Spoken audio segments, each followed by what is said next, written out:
माननीय सभामुख महोदय, गणतन्त्र स्वर्ग हो रे, राजतन्त्र नर्क हो रे। त्यही भएर रहेछ हाम्रो मुख्यमन्त्रीज्यू केही समय अगाडि राजा भएको देश दुबईमा अर्थात् नर्कमा बसेर आउनु भएको रहेछ। नर्कको विकास कस्तो हुने रहेछ भनेर यहाँ बखान पनि गर्नुभयो, खुसी लाग्यो। नेपाली जनता नर्कमा बस्न तयार छन्, रैती हुन तयार छन्, तर विदेशीका एजेन्ट हुन तयार छैनन्। सभामुख महोदय, राजासँग गणतन्त्रवादी सबै दलहरू किन डराएको? तपाईहरू किन छटपटाएको? तपाईहरू गलत गर्ने अनि राजापट्टि औँला देखाउने। 17 वर्षदेखि तपाईहरूको गणतन्त्रले जनता आजित भइसके, त्यो तपाईहरूलाई थाहा नभएको हो? राजनीति गरेर सांसद भइसकेको व्यक्तिहरूलाई राजा फर्केको इतिहास थाहा नभएकै हो? यदि थाहा नभएको हो भने विश्वको इतिहास पल्टाएर हेर्नुहोला, स्पेनको इतिहास पढ्नुहोला, कम्बोडियामा के भएको थियो जानकारी लिनुहोला। बेलायतमा राजा निरङ्कुश भए भनेरै चार्ल्स प्रथमलाई फाँसी चढाइयो, तर गणतन्त्रवादीहरूको व्यवहारले 12 वर्ष नपुग्दै विदेशमा बसेका राजाका छोरा चार्ल्स द्वितीयलाई राजगद्दीमा बसाए। त्यति मात्र होइन सभामुख महोदय, गणतन्त्रका नायिके हुँ भन्ने क्रमवेललाई जनताले चिहानबाट खोतलेर बाँकी रहेको अस्थिपञ्जरलाई फाँसीमा चढाए। जनताले चाहे भने के गर्न सक्छन् भन्ने कुरालाई हल्का रूपमा नलिनुहोला। सभामुख महोदय, 17,000 मारिएर गणतन्त्र आउँदा पनि देशले सुख किन पाएन? गणतन्त्रमा दलहरूले जनतालाई किन शरणार्थी बनाए? व्यवहारमा सर्वहारा वर्गको मुक्तिको सपना देखाएर सुन तस्करी किन भयो? कम्युनिस्ट नेताले रक्सी बोकेर महिलाको कोठामा किन धाएको? चुनाव हारेको व्यक्तिलाई किन प्रधानमन्त्री बनाइएको? बहुदलवादमा आधारित लोकतान्त्रिक गणतन्त्रमा दलभन्दा बाहिरको व्यक्ति प्रधान न्यायाधीशलाई लोकतान्त्रिक मूल्य मान्यता विरुद्ध किन प्रधानमन्त्री बनाइयो? समानता, निशुल्क शिक्षाको हावादारी गफ दिएर आफ्नै नाति नातिनालाई महँगो स्कुलमा किन पढाइयो? गणतन्त्रमा नेताले आफ्नो सन्तानलाई पढ्न विदेश पठाउँदै आफू चाहिँ देशको शिक्षा मन्त्री किन भयो? 13 वर्षसम्म गणतन्त्रको सत्तामा बसेर कम्युनिस्टले मोजमस्ती किन गरे? नेताहरूले गणतन्त्रमा सरकारी जग्गाहरू किन खाए? नेताहरूले देशको उद्योगहरू किन बेचे? युएसए आइडीको डलर खाएर नेताहरूले संघीयता किन ल्याए? युएसए आइडीको डलर खाएर धर्मनिरपेक्ष पक्षता देशलाई किन बनाइयो? राजतन्त्र विरुद्ध आन्दोलनको प्रमुख सल्लाहकारमा भारतीय कम्युनिस्ट सीताराम येचुरीलाई किन बनाइयो? गणतन्त्रपछि देश छोड्नेको संख्या किन बढ्यो? गणतन्त्रपछि ग्रे लिस्टमा देश किन गयो? यी जनताहरूले तपाईहरूलाई प्रश्न सोधेका छन्, जवाफ दिनुहोला।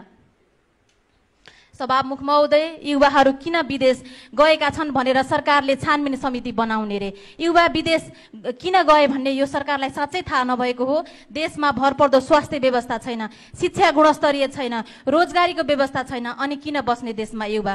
नेताहरूले दिनको 3 पटक मासु खान पाउनु भयो रे, 10 वटा कोड सिलाउनु भएको छ रे। यसो भन्दै गर्दा अलिकति पनि अप्ठ्यारो लागेन होला?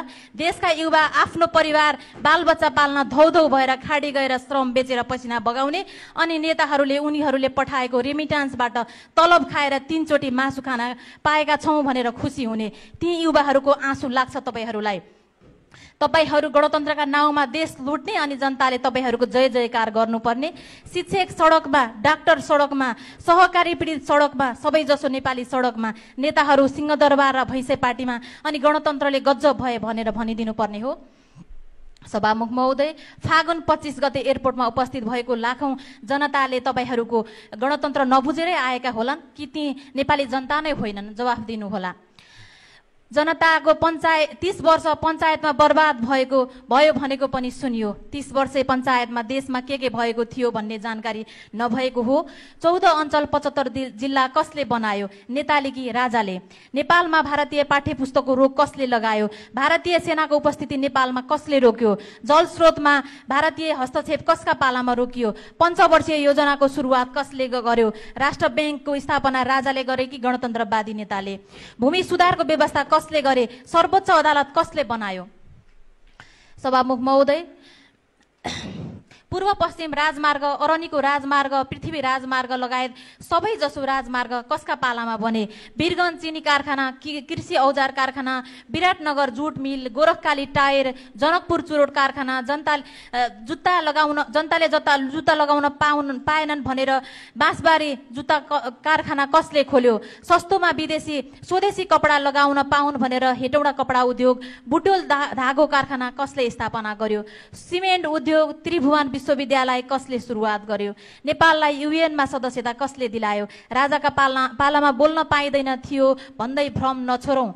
रेडियो नेपाल, नेपाल टेलिकम, गोरखापत्र संस्थान, नेपाल टेलिभिजन कसका पालामा स्थापना भए? पञ्चायत कालमा स्थापना भएका उद्योग कल कारखाना लिएर तपाईहरूले कहाँ पुर्याउनु भयो? जवाफ दिनुहोला। अधिकांश सामुदायिक विद्यालय राजा महेन्द्रले सुरु गरेकी गणतन्त्रवादीले? जिल्ला अस्पताल, अञ्चल अस्पताल, क्षयरोग अस्पताल, टिचिङ अस्पताल, गङ्गालाल अस्पताल पञ्चायत कालमा बने कि कहिले बने अध्ययन गर्नुहोला। सभामुख महोदय, हिजो राजाका पालामा 60 जनामा 45 जना चप्पल नलगाएर भए पनि स्कुल जान्थे रे। अहिले गणतन्त्रका पालामा गाउँका स्कुलमा 5 जना पनि विद्यार्थी पढ्न गएका छैनन्। अनि यसलाई गणतन्त्रको उपलब्धिको रूपमा लिनुपर्ने हो? यो सङ्घीय संरचनाले देश र जनता लुटिरहेको छ। देश भ्रष्ट, असक्षम र नैतिकहीन नेताहरूको कारण झन गरिबी, अविकसित र वैदेशिक हस्तक्षेपमा फसेको छ। बजेट बाँड्ने सांसदहरूलाई खुसी पार्न हो भनेर पनि भनेको सुनियो। बजेट जनताको विकासको लागि हो या देश र जनताको विकासको लागि हो? यो सभामुख महोदय मार्फत म प्रश्न गर्न चाहन्छु। यो पार्टीका नेता र कार्यकर्ताको लागि होइन। जुन देशले देश टुक्राउन संघीयता ल्याइदिएको थियो, त्यही देशको राष्ट्रपतिले अहिले नेपालको संघीयतालाई ठग भनिदियो। नेपालका नेताहरूलाई ठग भन्यो। अब कहाँबाट पैसा ल्याएर संघीयता चलाउने? 10 महिनामा 4 खर्ब सार्वजनिक ऋण उठाएको छ सरकारले। त्यसलाई पनि तलब भत्तामा खर्च गरेको छ। कहिलेसम्म ऋणले देश चलाउने हो? सभामुख महोदय, यो गणतान्त्रिक सरकारले विचारका आधारमा प्रतिशोध साधिरहेको छ। चैत्र 15 गतेको तिनकुने घटनामा शान्तिपूर्ण आन्दोलनमा सरकारले आतंक मचाएर जुन घटना घटायो त्यसको निन्दा र भर्त्सना गर्दछु। लोकतन्त्रको हुङ्कार लगाउने सरकारले फरक विचार र फरक आस्था राख्ने दलहरूलाई कार्यक्रम गर्न वञ्चित गर्दैन। यो लोकतन्त्र होइन सभामुख महोदय, यो त दलतन्त्र हो। यो दलतन्त्रको सरकारले फरक विचार राखेकै आधारमा निर्दोष व्यक्तिहरूलाई झुटा मुद्दा लगाएर प्रहरी हिरासत 58-59 दिनदेखि राखिरहेको छ। बाटोमा फालेर गुडिरहेको 2